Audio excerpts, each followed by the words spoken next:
Did you know Jesse Jackson saw the 2007 housing crash coming and spent 10 years trying to stop it? Well, in February 2007, 8 months before the stock market would begin its historic plunge, and nearly a year before the word bailout entered every American household's vocabulary, the Reverend Jesse Jackson stood before the U.S. Senate Committee on Banking, Housing, and Urban Affairs with a warning that now reads like prophecy. He warned lenders and brokers have financial incentives to place borrowers in more expensive loans, period. It puts responsible lenders at a competitive disadvantage, with the irresponsible lenders allowing predatory lenders to control the housing market. Notably, at the time of Jackson's prophetic words, the housing market was still standing. Home prices had not yet collapsed because, again, that was February of 2007.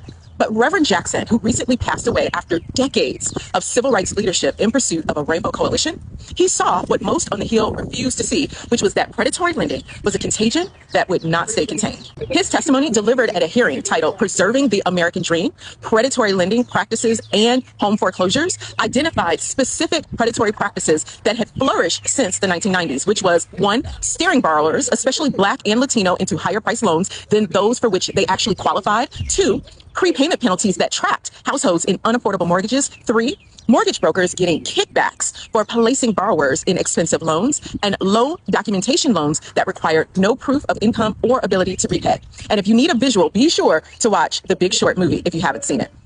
The financial giants and regulators ignored him. Over the following 2 years after Reverend Jackson's Senate warning, more than 5 million U.S. homeowners received a foreclosure notice. That's a staggering 1 in every 10 with a mortgage at the time.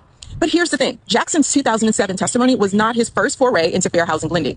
A decade earlier, he founded the Rainbow Push Wall Street Project, designed to democratize capital in the financial services industry and remove walls on Wall Street for people of color, women, and seniors. But by 2007, those walls had not fallen. Instead, they had been reinforced with exploding interest rates. The Reverend Jackson's death marks the end of an era in U.S. civil rights leadership. But his warnings about predatory lending remain urgently relevant as deregulation and defunding of the DOJ and CFPB happen now.